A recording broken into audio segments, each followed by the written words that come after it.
Fringe. What's going on, ladies and gentlemen? Welcome back to The Fringe, and welcome to our Sunday night stream as we have another show for you this evening. I hope you guys had a great week. What a busy week it's been, and what a chaotic week it's been. How's everybody doing in the chat? I hope you guys are doing well. I hope you're ready for, wow, an interesting show, because boy, has a lot happened in the last 7 days, and we're going to have to get to that. Let's catch up with the chat before we jump in. Let me know where you're watching from. If you're new to the show or if you're new to the channel, let me know in the chat as well. Trudeau's a commie. This should be good. Indeed, it will be. Buckle up. Mike TV Dub jumping in. How you doing? Welcome into the stream. Lynn jumping in, watching from Northeast Ontario. Love your videos. I appreciate that. Thanks so much for joining us in the chat tonight. Ontario from Calgary. From Montreal, Quebec. Well, bonjour. Comment ça va? Ça va très bien. Welcome to the stream. From Pat, Cindy Wilson is Saskatchewan. Trudeau's economy welcoming people in from Saskatchewan as well. Welcome from Saskatchewan. Boy, Saskatchewan's been in the news a lot lately with Premier Scott Moe and his legislation to retain parental rights in school. And I've seen him come under a lot of fire for that. Going to be interesting to see what happens as that moves on and moves forward. We're going to be covering that on the channel. One Voice is coming in from Calgary. Welcome into the stream. Yeah, today was weird. I ran into a viewer while I was out shopping this evening at my local Costco. He was a Costco employee and shouted out the YouTube name and stopped me in the aisles. And we had a nice little conversation. And of course, once he walked away, everybody was standing there staring at me saying, who the hell's that fat guy standing in the middle of Costco? So that was fun. Really fun to see. Mike TV jumping in. Go Mo, we need more leaders like that. Yes, we do, and we're going to talk about that tonight. He's doing good things. I'm glad to hear, because of course Scott Moe as well as Danielle Smith have both been pushing back against the federal government, and it's so nice to see.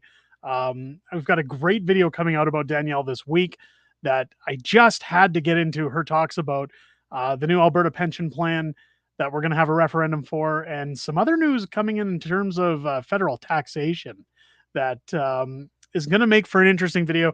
I don't want to spoil it beyond there, but you know my old saying on the channel, taxation is theft. And well, it's nice to see Danielle Smith pushing back against the taxation that's going on in this country. But let's get into what is going on in this country as a whole, because this week was nuts. Now, of course, this week has been very crazy, and of course, I've jumped into the fray. And well, with the recent uncoverings of things that were slowing us down in the book business, I'm happy to report I did post out on the community page as well as on Twitter this week that I've spoken with my illustrator, and we've moved to bring forward a sequel, a direct sequel to our hit book, How the Prime Minister Stole Freedom. And it should be out very quickly. I've stressed to my illustrator that despite our personal lives, part of the problem with our books is that our jokes just don't make it to market fast enough. And by the time it comes out, it's old hat. So we're doing something new. We're going to try getting something out. I'm not going to say when. I will just say far in advance, before the Christmas season, you will be seeing How the Prime Minister Broke Canada hitting Amazon. And hopefully you guys enjoy this one. I've been working real hard on it with my illustrator, trying to crank this one out. And it really bears resemblance to the first book in terms of the jokes, in terms of how it flows. And I think you guys are going to enjoy it. If you enjoyed How the Prime Minister Stole Freedom, I definitely think you're going to enjoy this book. And I'm looking forward to bringing it to you guys very shortly. Now, that is all I can say at the moment about that book, because I'm not even going to say when it's coming out. I'm just going to kind of drop it and see what happens. This, of course, is going to be, well, a final push from Unacceptable Fringe to see if we can get back into the retail limelight. And if not, we're going to have to really evaluate what we're doing as a company. But a lot of that is going to have to do with people like Justin Trudeau. And I thought, honestly, we were going to see him resign this week. And well, of course, most people who speculated along with me called it in advance and said there's no way he'll step down. And he didn't. His hubris knows no bounds. Let's catch up with the chat.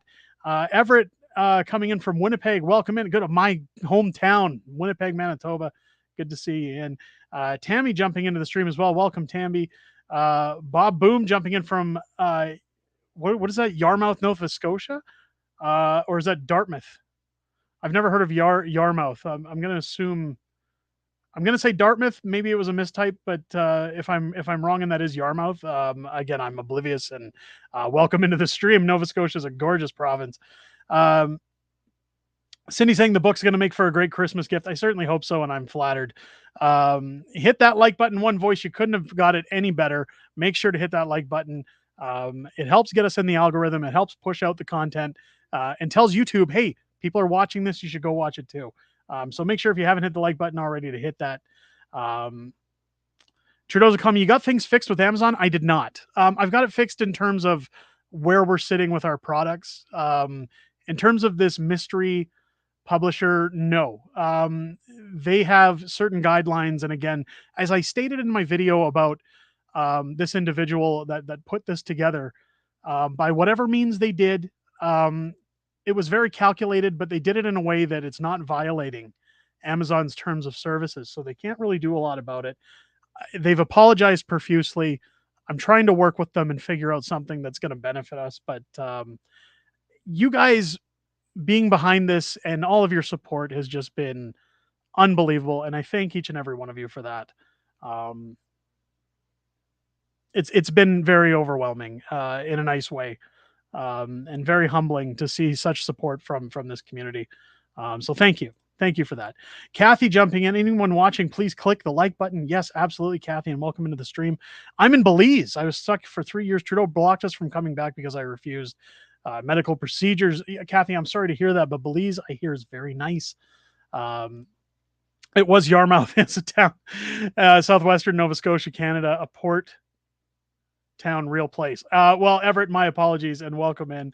I'm sure it's a gorgeous town. Southern tip of Nova Scotia, middle of nowhere. There we go.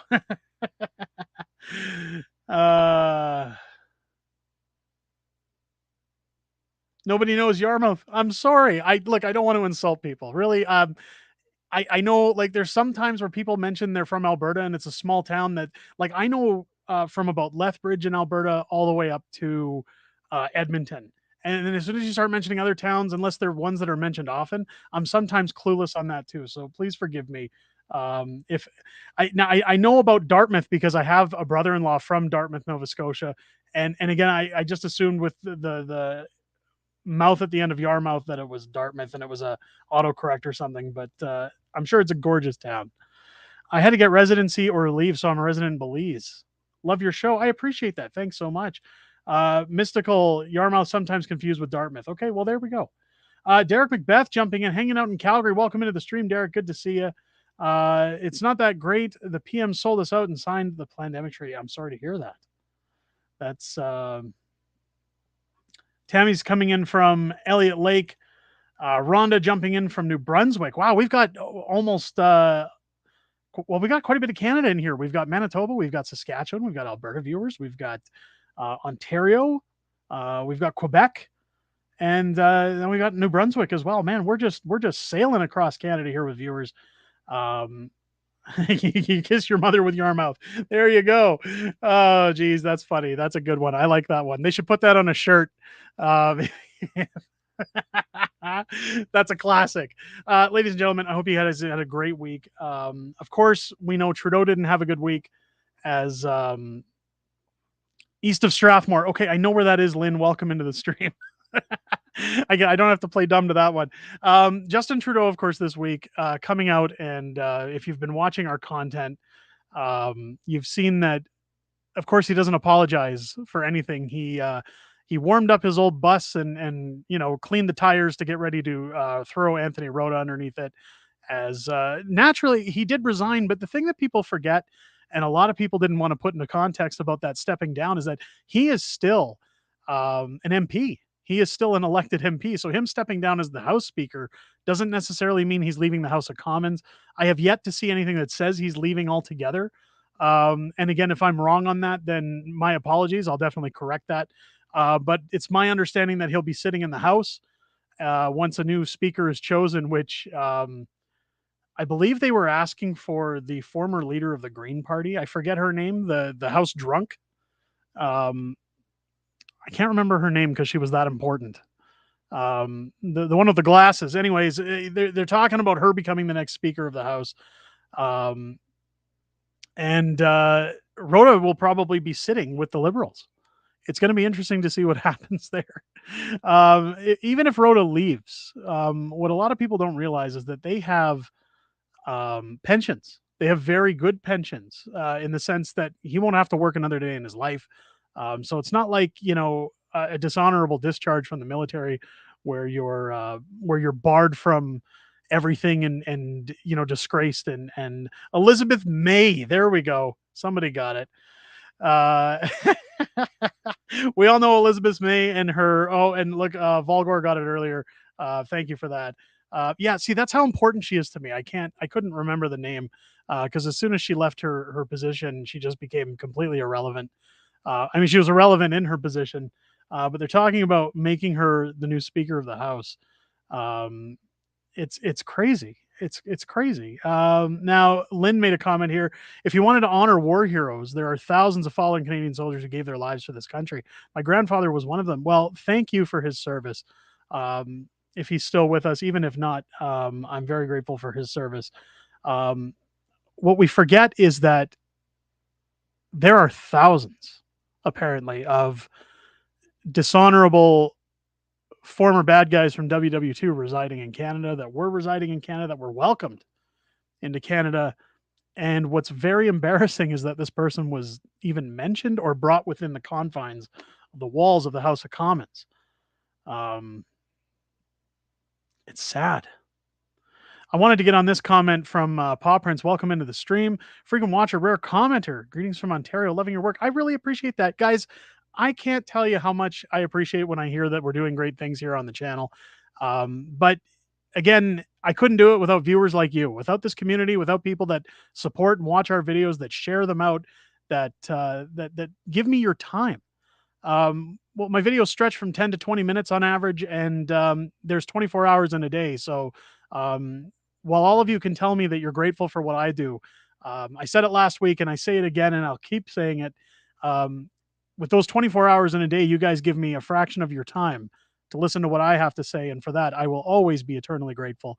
I appreciate each and every one of you that watch our videos on a regular basis and check them out and support the content on this channel, because this is a thing I never thought I'd be able to do. And over the last year, things have kind of snowballed in this household. And well, here we are. And I will never abuse um, the honor of that position to be able to share my opinions with each and every one of you.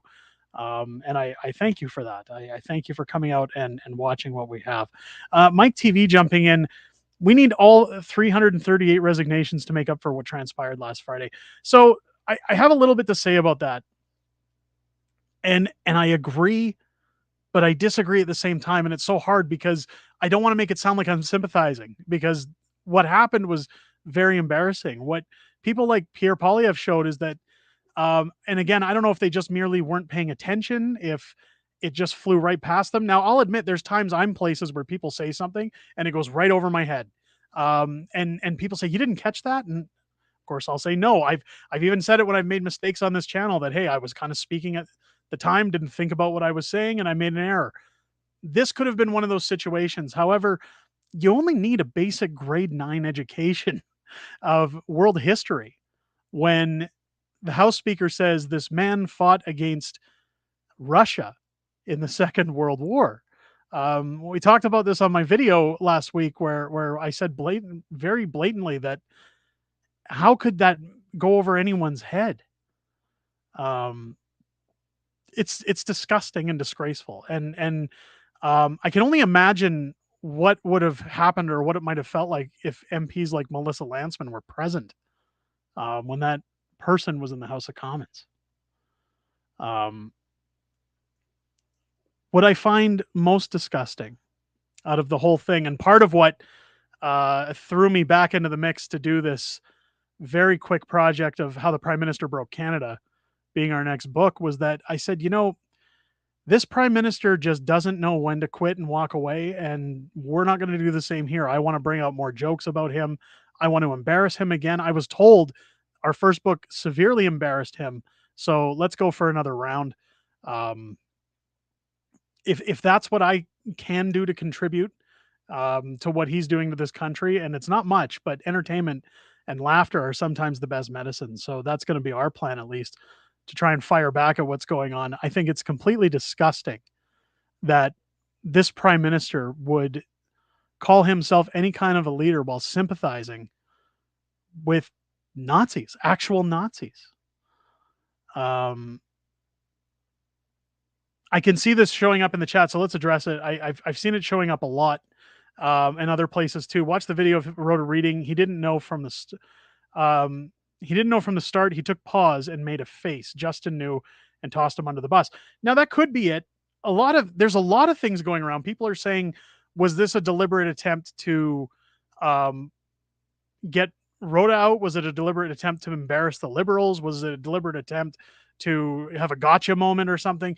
It's hard to say because the whole house was involved, right? Now, again, I had my video where I showed my security badge from when I went to the House of Commons, and I know the process. I know what you go through before going through those doors. And I didn't even get in as far as this gentleman who was honored got in. Um, I was simply taken to the main lobby where interviews are done after question period. I was taken into a side hall where we were just away from the media, where I got to meet with constituents of the Conservative Party. I previously went over to Leslyn Lewis's office where I sat down with Dr. Lewis and gave her some autographed copies of our books and took some photos with her and had a nice discussion with her. And great people for inviting me and showing me a great time, being very hospitable with their time. Um, but what I went through was a fraction of what this man would have to go through, I'm assuming, to get onto the House floor and be honored the way he was. Now, I don't believe that Rhoda wrote that introduction or the statement to honor this person. Um, I don't even want to say soldier. You'll notice I keep saying person because you don't mutilate people as a soldier. You don't, especially for their religious beliefs, or for doing nothing wrong. It churns my stomach, because look, I knew if you've ever watched movies that talk about these former SS that go into hiding, or they've stripped their names and they've tried to hide from the law. They've gone into exile. Um, it's now become apparent that they were welcomed into Canada. While we're a country of freedom, we're a country of respect, we're a country that sympathizes with war-torn countries, how we ever opened our doors to such deplorable, malicious, violent, angry, disgusting human beings is beyond me. Um, it makes me question and not only question but sound like a conspiracy theorist when you start to look at the bigger picture. What I worry about is when you look at what's going on with these people. Um,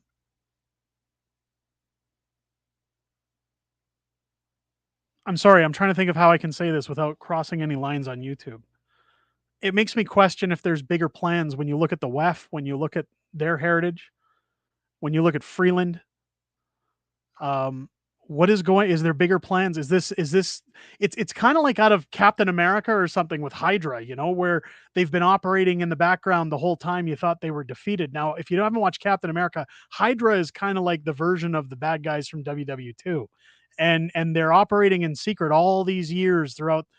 Captain America. That when you get to the present day, they kind of just appear all of a sudden and say, "Oh, we've been controlling the world from day one," and um, it kind of makes me feel like we're in some kind of nightmare where you start questioning if this is still prevalent in our society, if these people still walk among us, if they've expanded their horizons to, as Klaus Schwab says, infiltrate cabinets. I'm going to show you what I'm talking about here.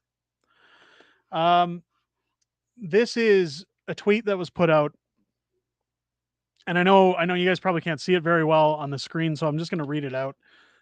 Again, guys, I apologize if it's not crystal clear or larger. I've tried. Um, I've tried zooming in, and it just doesn't correct. And again, I'm on a new computer system and a new upgraded system so that I can stream a little bit smoother for you guys. So I apologize. But let's read the tweet here. It's from Jim Ferguson over in the UK. Canada has a Nazi monument problem. In Edmonton, where World Economic Forum board member Chrystia Freeland was raised, I'm not sure if she was raised actually in Edmonton or around Edmonton, but I'd have to look that up. She is from Alberta, though. There are two monuments commemorating Ukrainian Nazi collaborators. A bust of Roman Shukyevich, I'm going to say, and again, I'm sorry if I'm mispronouncing that, who massacred thousands of Jews and Poles, has stood outside the Ukrainian Youth Unity Complex since the 1970s. In addition to a monument to the 14th SS Division, which was celebrated in the pages of Krakowinsky Visti, a local cemetery, with over 2,000 Nazis being given permission to live in Canada after World War II. I suppose we should not be surprised. Their descendants have ensured unwavering commitment to their Ukrainian Nazi counterparts. Now, Chrystia Freeland, of course, has her ties to the bad guys from WW2 through her family. And that only became relevant in recent years. There's an article I'm going to get into about Freeland. One thing that is brought up in this article that I watched, and unfortunately, I had an issue with the audio through here, so we can't really watch it tonight on the stream. But it's a 60 minutes video from the 1990s. It came out in 1997 called Canada's Dark Secret. And in this video, I'll just give you kind of the cliff notes of it. In this video, it goes into talking about how Trudeau Sr. said during his tenure that they had no interest in investigating fugitives for war crimes, that they had no interest in pursuing these people that came to Canada looking for asylum for war crimes. Now, during the Cold War, it states in this video, these guys were given asylum in Canada. They simply migrated to Canada. Some of them, it shows in this documentary, were kicked out of the United States upon visiting and told to leave.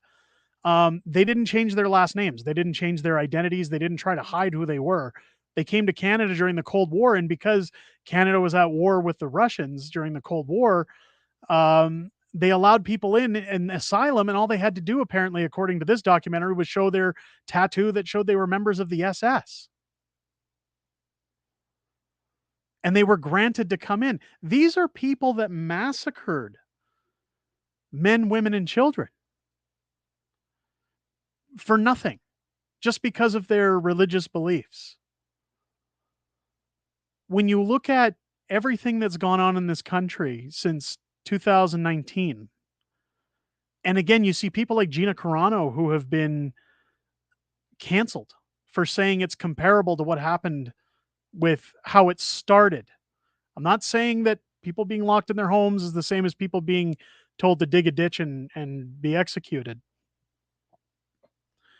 But that's how it started, was neighbors snitching on Jewish people. You were segregated by a patch on your jacket, just like you were segregated from going to restaurants or traveling. There were a lot of common things that took place, and a lot of things that make me question again, are they still walking among us? And when you look at Chrystia Freeland and you look at her ties and Klaus Schwab, are these people who still hold those beliefs that are just continuing to expand those beliefs um, past what's been done.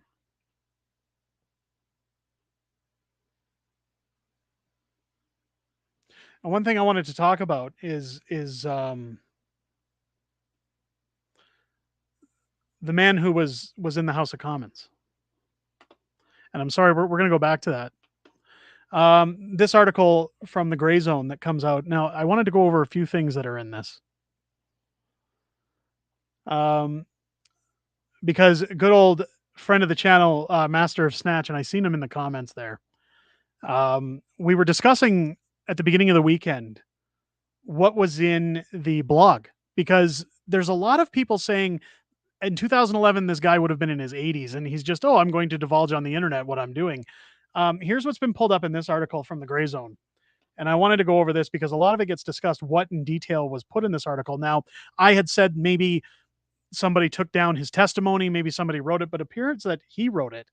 But the March 2011 edition of the Journal of the Association of Ukrainian Ex-Combatants in the U.S. contains an unsettling diary entry which had gone unnoticed until recently.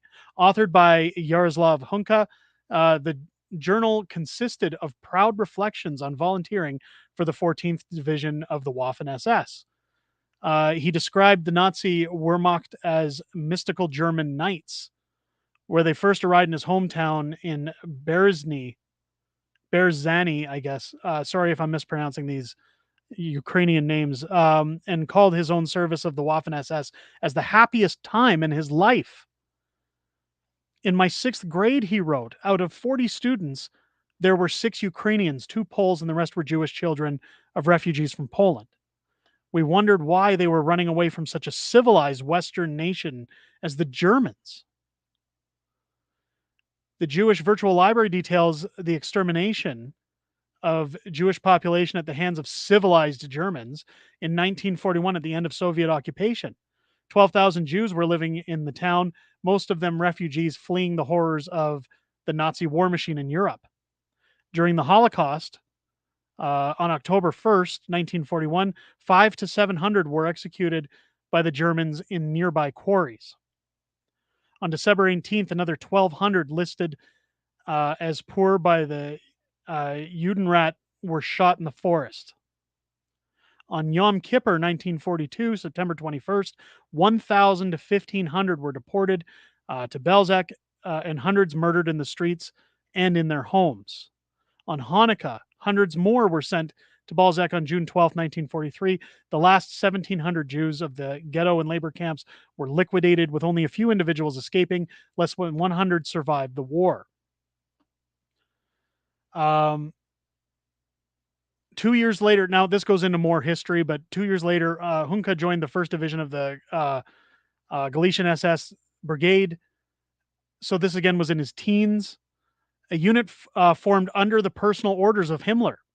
When Himmler inspected the Ukrainian volunteers in 1943, pictured below, he was accompanied by Otto von Wachter, the appointed governor of Galicia, who established the Jewish ghetto in Krakow.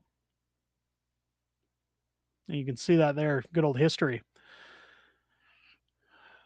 Your homeland has become so much more beautiful since you have last on our initiative. I must say those residents who were so often a dirty blemish on the town's good name, namely the Jews, Himmler repeatedly told our Ukrainian troops. I know that if I ordered you to liquidate the Poles, I would be giving you permission to do that. You are eager to do anyway. Give you permission to do what you're eager to do anyway. During or following the war, Canada's Liberal government classified thousands of Jewish refugees as enemy aliens and held them alongside former Nazis in a network of internment camps enclosed with barbed wire, fearing they would infect their new country with communism. At the same time, Ottawa placed thousands of Ukrainian veterans of Hitler's army on the fast track to citizenship. Now, it goes on to talk about in the 2000s, the Canada's Dark Secret that I just mentioned from 60 Minutes. But here in 1997, the Canadian branch of the Simon Wiesenthal Center charged the Canadian government with having admitted over 2,000 veterans of the 14th Waffen SS Grenadier Division into Canada. That same year, 60 Minutes released a special, Canada's Dark Secret, revealing that some 1,000 of those veterans from Baltic states had been granted citizenship by Canada after the war. Irving Abella, a Canadian historian, told 60 Minutes the easiest way to get into the country was by showing the SS tattoo that proved you were an anti-communist. They also alleged that Prime Minister Pierre Trudeau, Justin's father, explained to him that his government kept silent about the immigrants because they were afraid of exacerbating relationships between Jews and Eastern European ethnic communities. Doesn't that sound familiar to Justin Trudeau? Well, we didn't want to ruin ties or show that we're not diverse. So we just let the Nazis in. Like, of course, we have this infamous picture of Chrystia Freeland with her good old scarf, I guess, or a flag banner, whatever you want to call it. And this article goes on. I'll post a link to this article in the chat when we're done with it if anybody wants to take a look at it. It's very long. It's a very long page. But I wanted to get into this bit with Freeland. Following his death in 1984, Chromiak's granddaughter, Chrystia Freeland, followed in his footsteps as a reporter for various Ukrainian nationalist publications.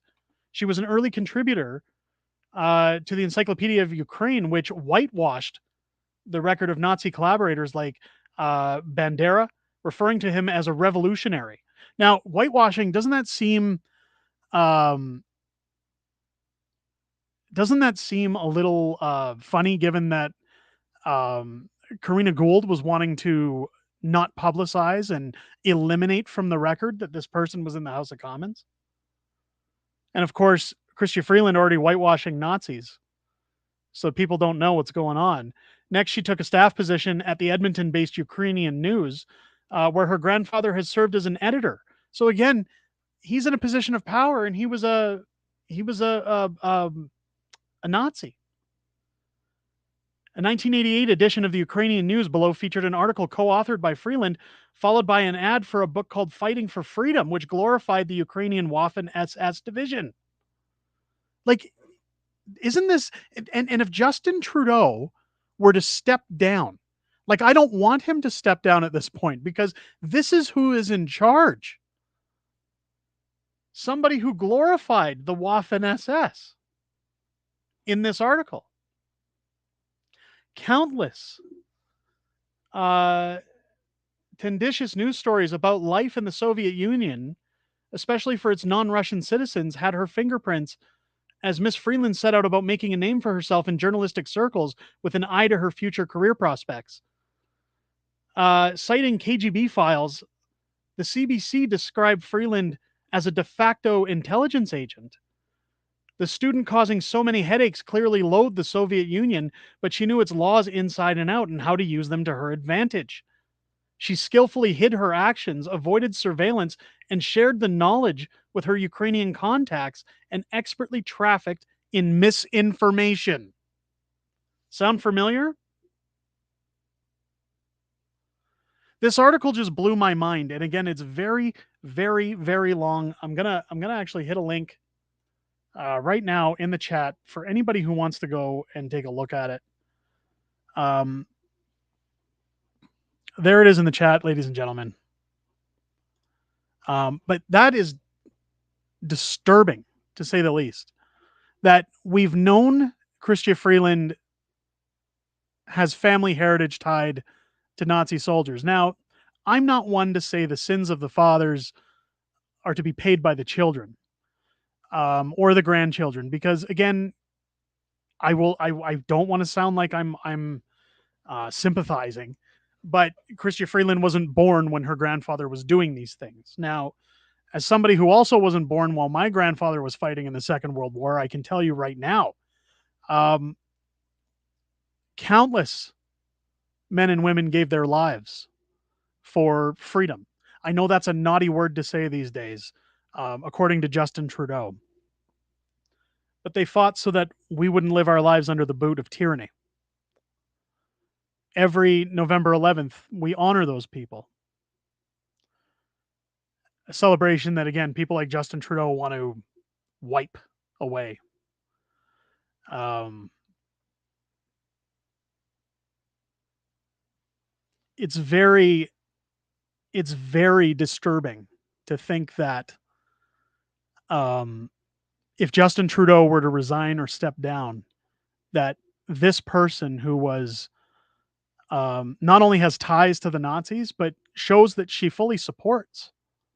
The photos, people can say the photo of her with that scarf, well, it's old, it's from a while back, she didn't know what she was doing. She's just doing what her family has traditionally done, or groups that she's associated. Guys, stop making excuses. She she has spent the last how many years calling anybody who disagreed with her a sexist, a misogynist, a Nazi. And this is somebody who's going to hit the fresh powder, so to speak, and be the next leader of Canada until an election if Justin Trudeau steps down. I hate Trudeau. I hate him. I hate him. I hate him. But I can definitely say if he steps down, it's going to get absolutely worse for Canada. Um, Billy Mustang, I mean, she's freaking Palpatine. I mean, good. I just, it's scary. Like, this is where I say it feels like I'm living in a movie, like a really bad movie, like where you talk about these things and say, wouldn't it be weird if the Nazis had infiltrated government all these years, and that they were slowly building up their resources? Her grandfather was the head of a journalistic paper. He was an editor pumping out propaganda like he did when he worked for the Nazis. And I'm going to be labeled a conspiracy theorist for saying, does anybody else see a coincidence in that? It's it's so horrible. I There isn't enough liquor for me to numb my brain from taking that in. I would definitely urge people to take a look at that article, read it all the way through, because there's a lot in there that points to what I'm discussing here. And unfortunately, I don't want to sit with my head turned reading an article this long, like it's story time throughout the whole stream. Um, but the Canada's Dark Secret video, um, I would highly recommend checking out as well. Um, I'm going to put a link to that video in the chat as well. It's a 15-minute video, and go watch it. It was a great video by 60 Minutes at the time, and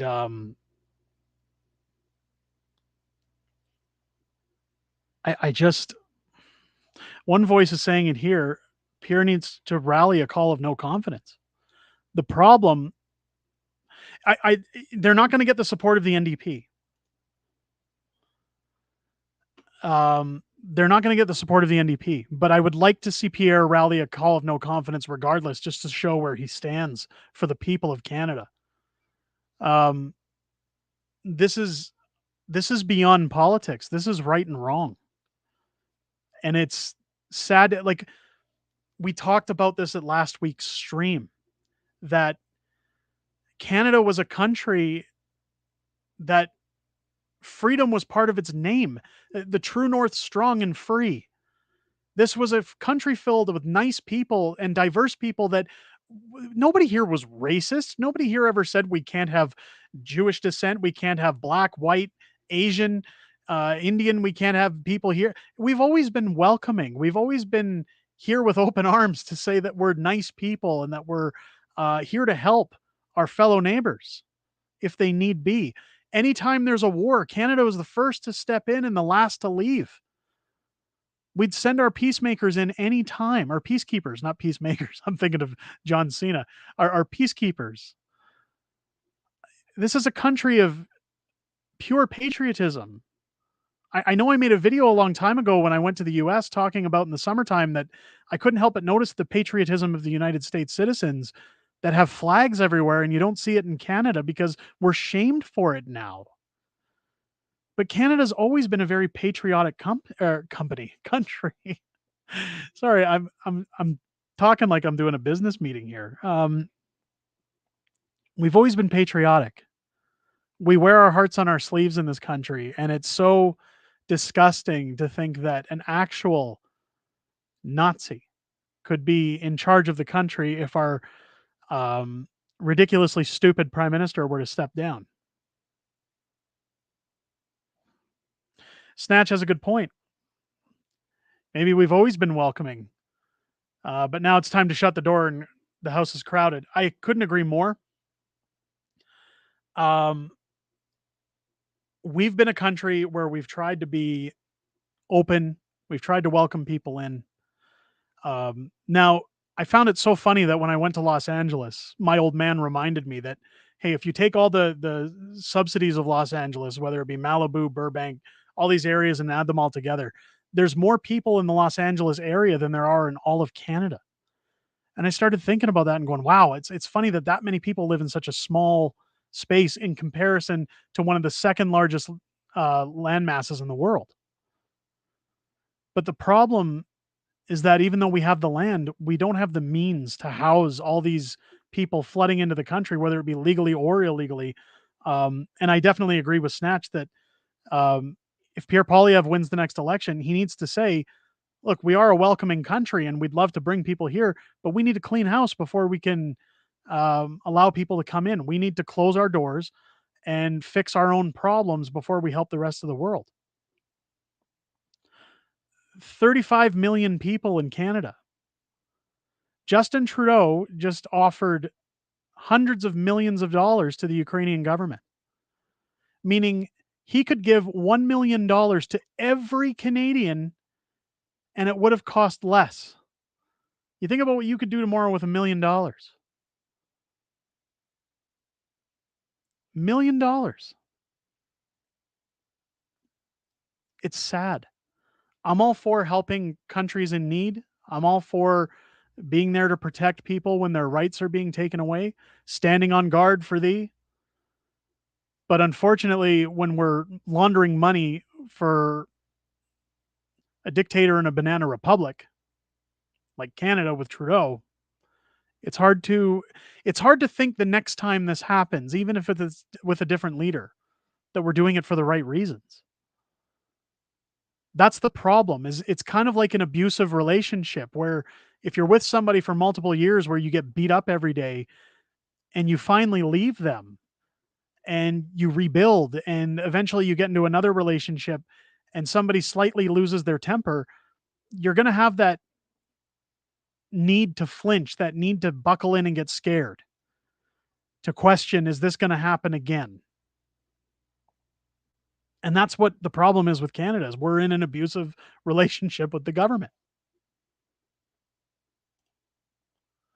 The doors need to be shut. The government has failed to provide affordable housing. Until our government gets housing under control, the immigration process must be stopped. Absolutely. And I've said the same thing multiple times. I'm all for the pursuit of a better life. I'm all for people wanting to get a change, get away from tyranny. But if it doesn't make sense on paper, you have to be the bad guy at some point and say, look, I got to take care of my own first. It's kind of like an airplane when it's going down. They always say, put your mask on yourself, then your child. Get your oxygen going first so that you can be a help to your child. It should be the same thing with a country. If the country's going down in flames, we need to look after ourselves, then we can help others. And that is nasty as it sounds, or somebody like Trudeau will say that's biphobic, that's sexist, misogynist, whatever he wants to throw out.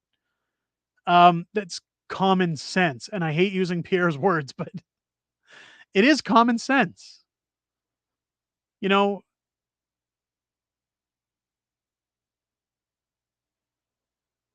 it's crazy.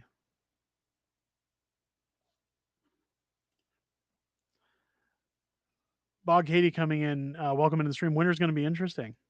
It's what's funny? We're not destitute in this house. Um, we're stable, I'll say, but we're in no means wealthy or well off, and it started to get cold in Calgary. The temperature's going down. Um, I had to turn on the thermostat this morning because the house was getting a little chilly. And the first thing my wife says is, "Can we afford to turn on the heat?" And I says, "Well, yeah, we have to. The kids are cold. There's no snow on the ground yet." How many people are going to be asking their families that question when it's minus 15 outside, minus 20, minus 40?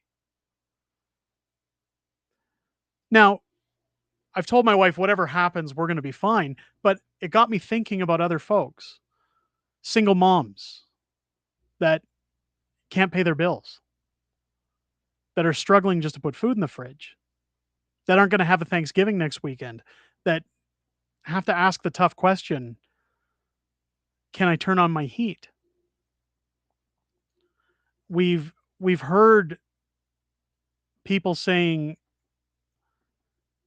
we'll find other means. And I remember I've mentioned it before. I've read articles last year from Calgary saying there were people living in their houses in their snowsuits because they didn't want to turn they couldn't turn on the heat. It's not that they didn't want to, they couldn't afford to turn on their heat. That's a necessity. When you talk about lockdowns and oh, we're going to keep um, uh, frontline workers because they're an essential service. Heat is essential. Food is essential. The fact that Justin Trudeau has come forward and said, well, grocers need to figure out the problem that I've caused. They need to find a solution to my problem, not me. Just like Anthony Rota did these things in the House, not me. Oh, the Kielburgers took that money for speaking, not me. The Aga Khan invited me to his island, not me. Everything's not him. It's always somebody else's fault. How are we ever going to get out of this mess?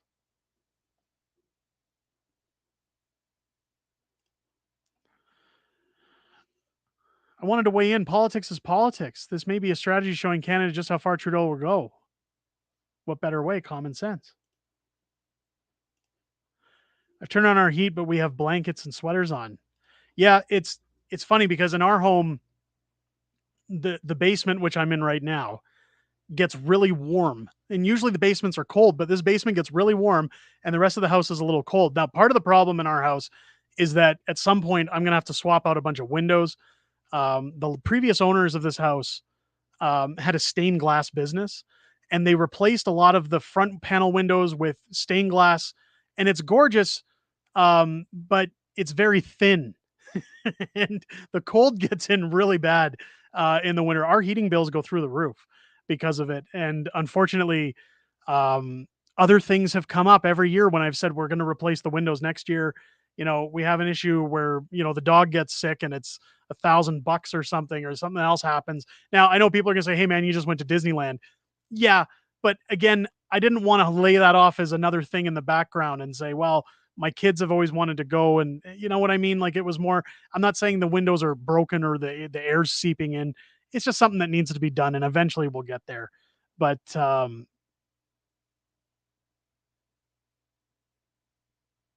have a sneaking suspicion. Your arcade might be why your basement is warm. No, you know what's funny? Is people mention this. So I want to take a minute to talk about these arcades because people say to me all the time, you know, you talk about your electric bill, but you've got all these arcades on in the background.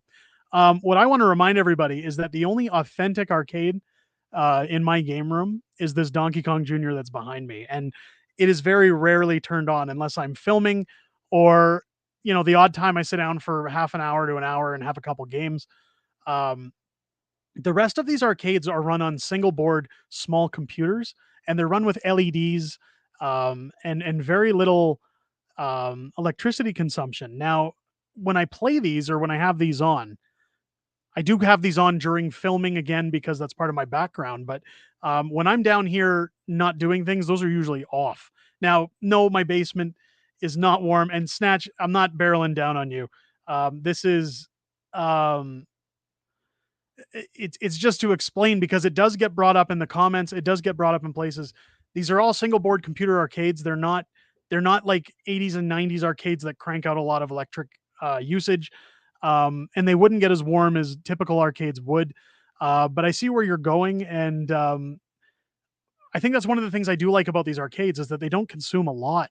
So when I look at my electric bill, even months where we've been away from the house for a couple weeks and these have been off, I don't really see that much of a dip in our electric bill. So they don't really add too much. Um, but Snatch does have a point that Donkey Kong is a power sucker. It is indeed, because that's a CRT screen in there, and those things do not. They're not kind to the electric bill. But hey, you know what? Again, sometimes we got to live a little. I like having it on in the background. I love playing it, and that's just the way life is.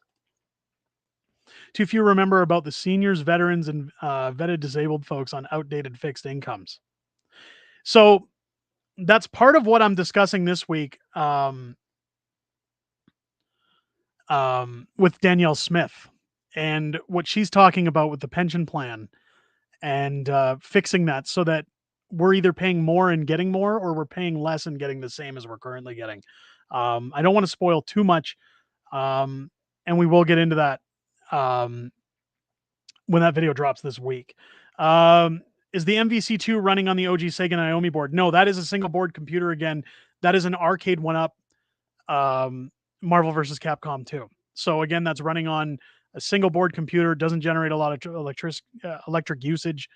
Um, I'm shocked that they got it all crammed in there because emulation for that game is very tough. Um, but it's probably one of my favorite 3/4 scale arcades in my collection, next to my NFL Blitz, which is also on a single board computer. Um, a narcissist like Trudeau will never accept responsibility for anything they do wrong. I have worked with narcissists. Yeah, tell me about it. It's he's filming on generating heat, and he also has all the fancy lights. Yes, Snatch. It's you know, Snatch would do good as a lawyer. He's always got those thoughts in the background that nobody else is thinking. Um, that's funny. That is funny. Um, Snatch saying I should get solar panels. We actually looked into solar panels at one point. I had a friend who was installing them for a company, and he kept talking to me about the rebates and about all these things. But we did the math, and I said, even with the rebates, it's still going to cost me tens of thousands of dollars to get these panels installed. And in order for me to break even on the cost by generating or selling back electricity to my electric company, it would take about 15 years before I would see any kind of benefit from those stupid panels. It's definitely I mean Rogan hits a right here or raging against the machine. Sorry, not worth it. It's not worth it. It's terrible. It's terrible technology. I've said the same thing when I used to work in the car industry before getting into writing. I worked through various dealerships for several years in their service departments, and I talked a lot with the mechanics, a lot with management, and we talked at one point back in the day when the Chevy Volt was released, because a lot of us would always discuss the classic documentary "Who Killed the Electric Car." If you've never seen that documentary, I'd highly recommend going to watch it. It's a really good documentary, especially given today's structure with electric cars and Teslas. Um, it's actually I might go back and watch it because it probably has a lot more relevancy now with the way Teslas have hit the scene. But we always said with the Chevy Volt, this was a car that used fuel to generate electricity when the electric charge was out, meaning no emissions. It looked like a smaller version of a Chevy Malibu. And a lot of guys that were mechanics, a lot of guys that were car enthusiasts at our dealership used to say, it's not the solution to the problem, but it's a stepping stone in the right direction. If you wanted to build the path to getting into the reliability of an electric vehicle. The problem when we live in Canada is that the cold doesn't allow for electric vehicles. Um, People who live in places like Saskatchewan, Manitoba, where it's minus 40 for several weeks, you plug in an electric car, you're only going to get about half the charge out of that. It's um,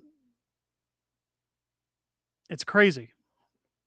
It's crazy that government thinks that that's the answer. Anyway, we were talking about when oil is all gone, do we change the Edmonton Oilers to Edmonton solar panels and Edmonton turbines? Just get rid of them. Just get rid of them altogether. The Flames can take over. I So that's a little Calgary Edmonton humor. Um, no, I that's a good question. They'll probably do something woke like they did with the Edmonton Elks, and Tiana's got it right there. If cars could only run off of maple syrup, there we go. It's oh, that's funny. That's funny. Uh, Vote one for Derek's treadmill power generating initiative. Listen, you don't want to see me on a treadmill. I wouldn't get 2 words in. I'm so out of shape. Actually, I'm looking forward to fall now, because usually in the summer months is when, like, I'll do my shows here, or I'll do my videos or writing projects or things like that. I'll catch up with some of my friends on Discord, and then usually I go for about an hour, hour and a half walk before heading for bed. But as it gets a little colder, I get back into spin. I've got a it's kind of like a Peloton bike without the monitors and the subscriptions, and I've got a spin class that I do 5 days a week during the winter, and I've missed getting on that bike. Part of the problem during the summertime too is when my kids are home, it's hard for me in this space to get the bike out and put it away with my kids running around. So I'm looking forward to that. Um, but you don't want to see me on a treadmill. That is for damn sure. Lynn saying oil will never be gone. Little known secret, it's renewable energy. I know someone who had worked in oil for over 35 years. When the well runs dry, they cap it. 10 years later, it's full again. Well, there you go. Bottled water costs more than gas. You know what? I hear those things all the time. People always say to me, well, if you think gasoline's, I love it when I complain that gas is $1.50 a liter. And people say, well, do you know how much it is in the UK? The UK doesn't, they're not as oil rich as Alberta. Okay. That's the problem that I have. Where people say, do you know how much a 2 liter bottle of Coca-Cola costs versus a liter of gasoline? And it's like, hey, stop. My car doesn't run on unicorn farts and maple syrup. It runs on good old Canadian oil. And that's the way it is. It's I'd pay very good money to see you on a treadmill. Think of all the super chats it would generate. Oh, stop. Snatch, don't you dare. It's not happening. It's not happening.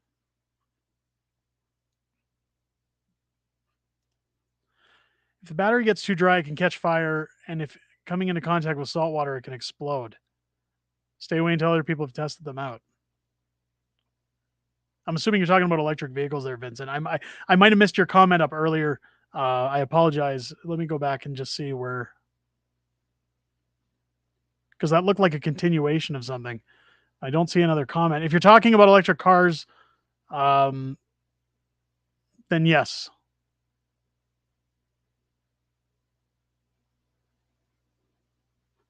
I saw a comment here I wanted to get from Xylo. Um, I remember when the pandemic started, gas was 69 cents a liter. Yeah, I think the average in Calgary at the time was somewhere around 60, 65. The funny thing about Calgary was that even before pandemic, we'd hit 115, 120 a liter during the summer. It was always around May long weekend, and they'd always have the excuse, well, there's a high demand for gasoline. And it was just because they could manipulate the summer crowds trying to go on vacation. It was price fixing, and which is illegal, but it was price fixing.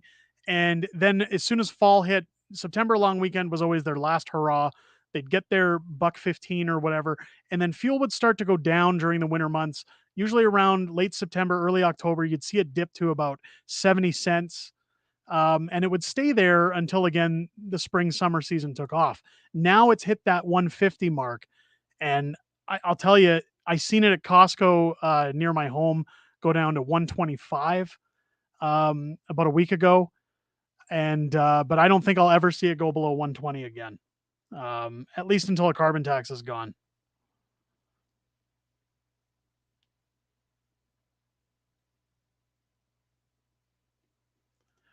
Timo saying, I'm retired. I'll never be able to buy an electric car. Um, I'm not retired and I won't be able to buy an electric car. Those things are 6 figures. And like when I used to work for Infinity. I used to work at Infinity. Well, see now I feel like I have to. Now I feel like I have to. If Derek gets on a treadmill, I'll start using mine. I feel like now I have to because I want people to be healthy. So maybe we'll do a treadmill stream. Who knows? Well, I don't have a treadmill, so maybe I'll get on the bike. Who knows? Well, I'll do a spin stream or something. it's it's oh, is Timo giving Snatch hell? I hope not. Yes, Snatch and I are friends. He's just horsing around. He's having a good time. I got no problem with what Snatch does in this channel. In fact, I'm debating making him a mod, but I feel like they always say with great power comes great responsibility. I think to Snatch, great power comes with no responsibility. So I'm not so sure if I can pass that to him. But what were we talking about again? We were talking about the electric vehicles. When I was working at Infinity, this gentleman was debating getting a Tesla, and I looked at him and I said, "You want to pay 110, $120,000 for a Tesla?" And he said, "Well, here's my reasoning." He says, "I don't have to buy fuel when it's a buck whatever a liter. I am paying for the electricity, however, to charge and run it." He says, "But a lot of places where I go, like if you go to a mall, if you go to certain places, you can plug it in while you're there." He says, "I can plug my car in while I'm at work. So I'm not always charging it full um, at home." He says, "Secondly, at that time," and again, this is what he stated. So I've never looked into a Tesla. I'm not sure if this is the case, but he said to me, all the maintenance is covered if you buy a Tesla. So he said, when you look at Infinity, he says the average service that I pay for is about $700 every time I come in. So he says that adds up over time. Plus, my vehicle was $80,000 to purchase. So when you look at those services and you look at the fuel I'm saving and you look at the cost of the vehicle I've already purchased, um, and he says if any parts break on his Tesla, that's covered as well. No wear and tear options or anything like that. He says I'm saving a fortune that it equates to the same amount of money. So it's worth it for me to get an electric vehicle. Now, when I went to Vancouver last September to visit Clyde, I noticed a ton of electric vehicles on the road because Vancouver supports the climate for electric vehicles. Um, and from what I understand, people are quite happy with them. Now, the problem I have with electric vehicles is they can't handle Canadian winters. They're too damn expensive. If the government really wants me to buy an electric car, I'm happy to consider it, but it's got to hold up to Canadian winters, and they got to make them in the same size as my family's SUV, and they got to have the same horsepower. They got to have all the same features, and they got to be around the same price range or less. And CB says that they don't work in minus 40. No, they don't. You'll get like a fraction of the charge.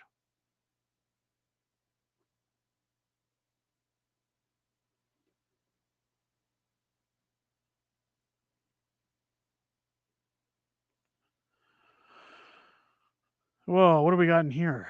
Lorraine's coming into the stream from St. John's, Newfoundland. I'm from St. John's. I got a brother-in-law who talks like Brad Pitt from Snatch. And he's from Newfoundland. He's from St. John's, and he's always, "Oh, how you doing there, old boy?" I can't understand a thing that comes out of his mouth. He kind of sounds like Boomhauer from King of the Hill, but I love him. He's a great guy, but he's very hard to understand. But welcome in from St. John's. Love my Newfies. Um, so Patty's got it here. The best way to go healthy is go carnivore. It's funny you say that because I've talked with Jordan Peterson about that because he's on the carnivore diet. And we talked about health at one point, and he kind of said, he was on carnivore. I said, I've seen videos of you talking about it. And I used to do keto, and I found keto to be very beneficial in terms of something that I could stick to. Now, I know keto isn't considered the healthiest of diets, but I do have a friend who's a personal trainer who's talked to me about the carnivore diet. I've talked to Jordan Peterson about it, and I am a firm believer in it. The problem with the carnivore diet right now is the cost. It's it's not cheap. If you think groceries are expensive now, you go on the carnivore diet, your grocery bills are going to skyrocket. So that is something I'm happy to get into maybe at some point. But right now it's kind of out of my price range. But I do enjoy spin. I do. Now I grew up in the 80s and 90s, and I grew up in Winnipeg where um, my parents used to say like I had a Nintendo and I used to love hanging around with my friends and playing Nintendo and stuff and going to the video store on our bikes. But after an hour or two of playing video games, we all just got on our bikes and rode around the neighborhood and found something to get us in trouble. And I love being on bikes, so I'm looking forward to getting back into spin. It's Marie saying 3 chicken breasts for 10 bucks. It's it's funny. I just went to Costco this evening again. I ran into a viewer from the channel over at Costco. Um, and it was great but bad at the same time because I'm walking down an aisle and he just shouts out unacceptable fringe and I turned around and all these people are looking at us talking. So when he leaves, he shakes my hand and says it's good to see me and we have a quick chat. But then everybody's standing there staring saying, "Who is that guy?" But I grabbed some chicken while I was at Costco, and we got about, I'll say, 12 chicken breasts for $26. They had a sale with the chicken breasts at $6 off, simply because nobody's buying it because it's too expensive. So it was good to get on that deal. I picked some up and froze it. That's what I usually tell people if they. I have a big problem with frozen. I'm like Gordon Ramsay in the sense that I like to cook fresh. If we're ever doing chicken or beef or anything like that for dinner, I like to go get it the day or day before I'm making it so that it's as fresh as possible. But when you see deals like this and things are expensive, if you can find deals and have the money, freeze it. Get your freezer bags, freeze what you can. Um, that's what we've had to start doing. And hopefully, so far, it's working. The problem we have to get around now with my kids is waste because my 7 and 9 year old have a bad habit of taking 2 bites and saying, I'm full, and then breaking into the cupboard later for snacks. But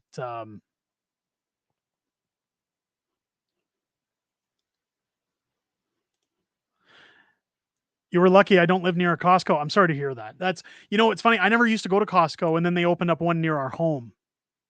It's about a 5 minute drive now. And that's the only reason I go there as often as I do is because it's on. So we have an Indian reserve near our home where we've just put our ring road through in Calgary, and the reservation has cheaper fuel. They've always had cheaper fuel than the rest of the city because they're on the reservation. So this Costco that's put up a gas station has to compete with the reservation. So they're usually a few cents cheaper than the reservation. So when I said the other week I got there, fuel was a buck 25. Um, while in my neighborhood, 5-10 minutes away, it was almost $1.50. So I'm usually saving 25 cents a liter on average by going to the reserve. And that's usually when I do my Costco runs. So that Costco opening up has been a bit of a blessing for us. Um, I never used to shop at Costco that often. My wife and I had a basic membership before, and we'd go maybe a couple times a year and stock up, freeze things, and that was about it. But now with 3 kids and it being that close, we go all the time. It's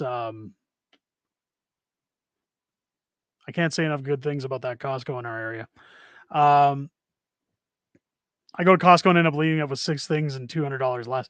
Yeah, well, so again, it depends on the size of your household. Like again, there's 5 people in this house, so when you're buying bulk meals, like even chicken strips or burgers for barbecue or any of that stuff, pizzas, um, in comparison to like even ordering a pizza, I find that when you like it's expensive when you're buying a $20 box of miniature pizzas, but when those last for 2 weeks and you're paying $20, it's like, okay, so each meal is 10 bucks for 5 people, $2 a person. That's usually how I try to convince myself and do my math that, hey, this is actually cheaper, even though I'm spending a lot while I'm here.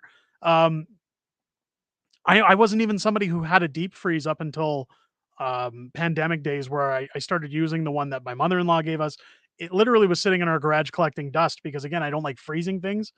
But when the pandemic hit and costs started to go up, we started saying, look, we're going to have to start freezing some things if we want to be kind to our budget.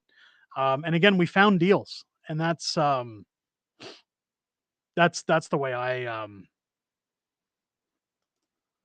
Jerry saying buy from a farmer, beef by the side. Yeah, that is so unfortunately where I am in Calgary to do that, I'd have to go for quite the drive to get that done. And while it is cheaper, I do know like people say, oh, that's got to be expensive. Farmers actually make it a lot more affordable to attract people to do those things. There's just nobody really in my area that I can get that done through without taking a reasonable drive.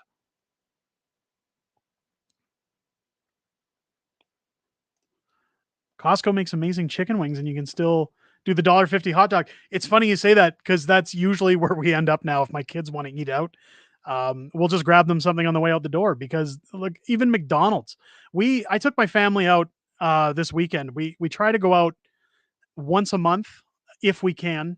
Um, and I really hadn't been anywhere with my wife recently that I said, you know, let's go out. My wife is a sucker for Italian food, and she really likes the Olive Garden. Now in Calgary, we only have one location, which is on the other end of town.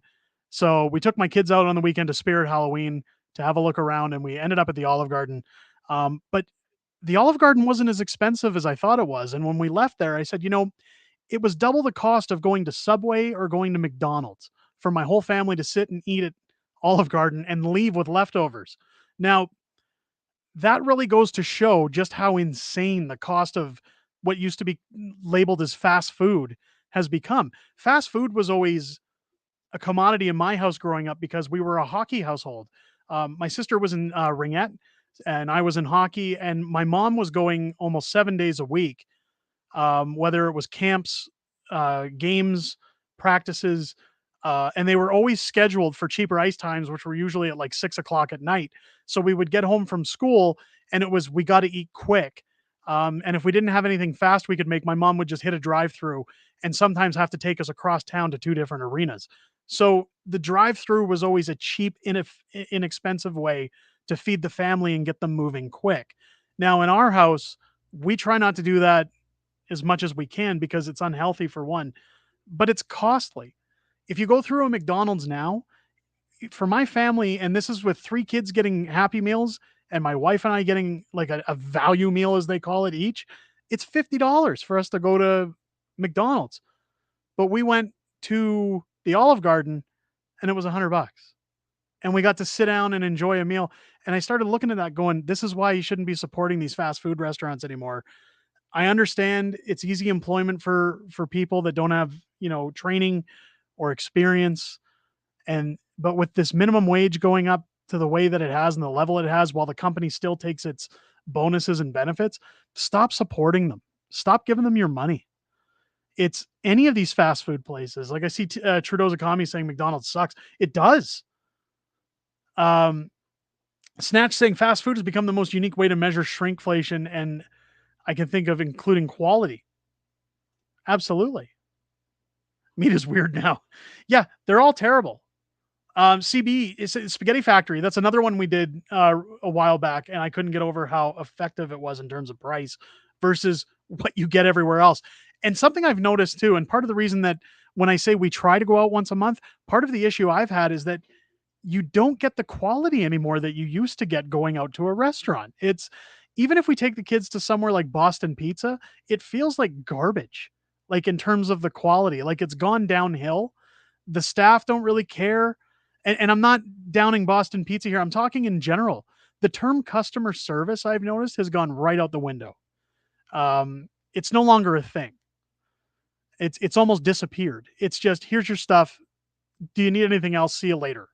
And then they come back demanding a 20% or more tip. The problem with tips, and I've always said tips were something that were designed back in the day to get you better service. Now it's expected. Restaurants push that onto the customers and say, well, you're going to make up for our crappy wages by giving a minimum of 20% or you're labeled a cheap ass. Staff now expect these tips. I mean, Christ, my kids wanted to go to Subway last week, and I went in and I was looking at things and I noticed they're asking for tips when you pay for your order at Subway. No, I'm not going to tip you out. You're Subway. You're like, I've gone through British Columbia last year and we hit a Wendy's that asked for tips in the drive-through, and it's like, you're Wendy's. You're not you're not the Keg. You're not the Olive Garden. I'm not giving you a tip. You did your job, right? Like tipping has gotten out of control, and it's become an excuse for businesses to say make up for our bad handling of our staff. It's Xylo saying self checkouts expect tips. I've never seen that, but if that's the case, my God. Raging Against the Machine is better off staying home. That's what we try to do now. Again, unless we've got something going on where we're really pressured for time, sometimes we have to cave, but it's not that often. And I agree. I can make my kids a much better meal at home than hitting some kind of a drive-through. It's crazy. Don't rag on Wendy's. They still have good food. Fine, but it's the tipping end of it. Mr. Sub, that is one restaurant I really miss. They used to. I don't know if they have them in Calgary anymore. I think they have one in like the southeast industrial area, or like here or there around the city. But where I live, they're non-existent. There used to be a couple. They're non-existent. Um, Volgor coming and tipping is supposed to be for going above and beyond, not doing your job. Absolutely. Well, that's part of the problem. There was a really good show that I used to like before it went woke, and it was called Adam Ruins Everything. It was Adam Conover, and he was on YouTube and then got his own show. But one of the videos on there was he talked about tipping and the origins of tipping and why tipping has gotten out of control. And I really liked that video. I'd recommend going to see Adam Ruins Everything, about tipping on YouTube. Um, Snatch saying, I haven't tried the spaghetti factory and wonder if it's good. It's great. I mean, your dessert is included with your meal. It's fantastic. It's, again, as a guy who goes with his kids, um, the quality wasn't bad. It wasn't bad. Although I will say, I made the mistake the last time I went there. So I went in Vancouver and I ordered ribs for dinner at the spaghetti factory, and they were terrible. And my wife said, well, what did you expect ordering ribs at the spaghetti factory? They make pasta. And it's like, yeah, I know, I made a mistake. But, so yeah, don't order the ribs. Get pasta if you go to the spaghetti factory. Um, it's good.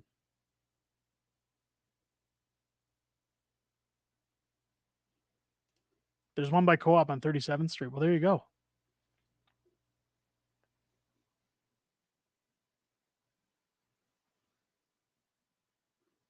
Google Map them? Well, I will, but to be honest, like I said, we don't go out that often for that stuff, so I don't really partake too much in that culture. I know I look like I do, but I try not to. It's. Are there any good buffets out near you? No. The closest buffet I can think of near us that would be satisfactory might be the Golden Corral, in Idaho. Because Calgary, the only buffets we have are Asian, and it's all places that have been shut down for some kind of infestation over time. Um, the quality is crap. You pay through the nose. I don't think I've been to a buffet in Calgary in years. Um, there was one in the south end of town that was called Asian Buffet, and it's just like I went in there with my wife once, and everything was under like red heat lamps and had been there for like 4 hours, and it was like banging cardboard on the table. It was so dried out and bland and gross, and we got up and left. Um, yeah, I no buffets, no mas. What about Tony Roma's? We don't have Tony Roma's here anymore either. They've all closed down. This is the thing. The pandemic kind of shut everything down. I haven't seen a Tony Roma's in Calgary. Again, we used to have about three within a 15-minute drive of our home, and now there's none. I don't know if there's any on the other end of town, but I don't see them anymore. Um, we have, I think, one or two Montana's restaurants that haven't closed down. Again, if you want to get a decent meal, you go to somewhere like the Keg. Um, yeah, it's tough with restaurants because, like I said, I don't go that often. Maybe once every 2 to 3 months. Canadian Brew House is good, but I've noticed even them recently, their quality's starting to lack a little bit. Anytime I've had to do a meeting or anything like that, I always go to the brew house.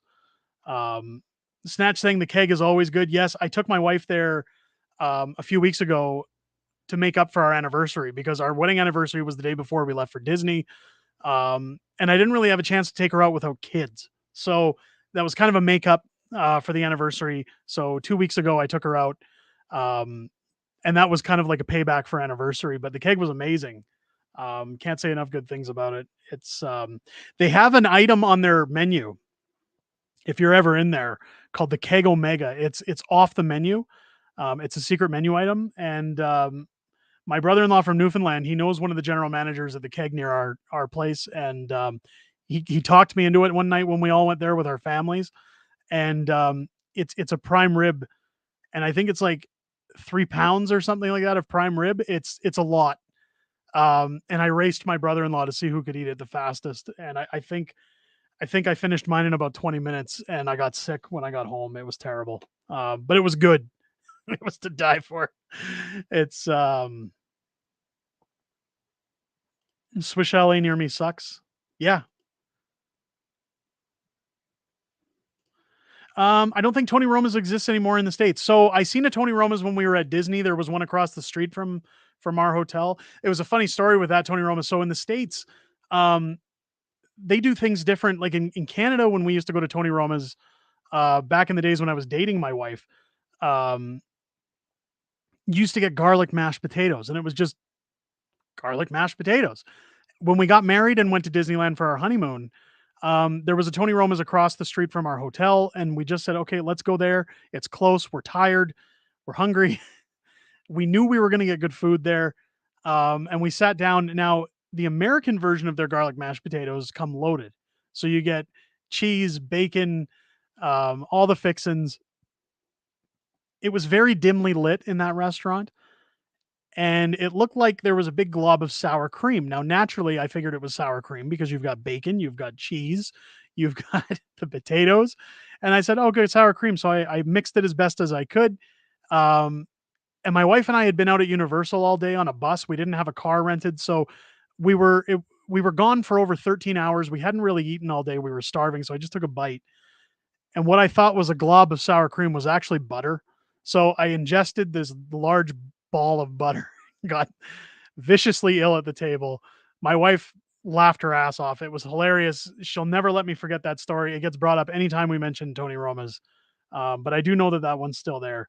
It's so yeah, the Americans, they did have a place when we went to Coeur d'Alene and took the kids to Silverwood over the summer. We went to a place called the Texas Roadhouse. That place was amazing. It's like Montana's, but better.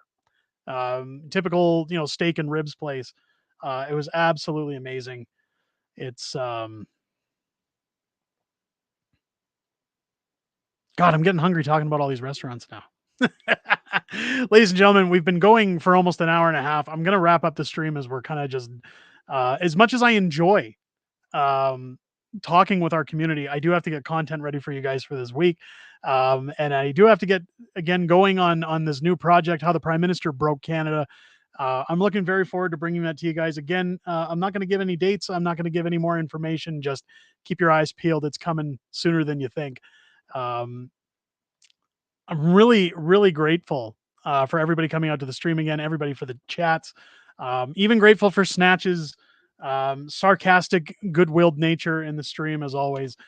Ladies and gentlemen, I hope you guys have yourselves a wonderful week. Don't forget to like this video, share it out, leave some comments even when it's over. If you're watching this after the stream, let me know your thoughts. And I hope you guys enjoy the content that's coming this week. Stay safe this week and try and stay warm if it's like where I live and it's supposed to be a little cooler. Again, just a reminder, there is no stream next Sunday because of Thanksgiving. I'll do a stream Monday night to make up for that. There also will not be any video content Monday because everybody's going to be gone for Thanksgiving. So videos will resume after the weekend on Tuesday. So join us next Monday for a live stream here on the channel at regular time, 6:30 p.m. Pacific time, where we'll talk about the holidays. We'll talk about everything going on in the week coming up and everything that's happened in the week prior. I hope you guys stay safe and have a good one. I'll catch you on the next one. Take care.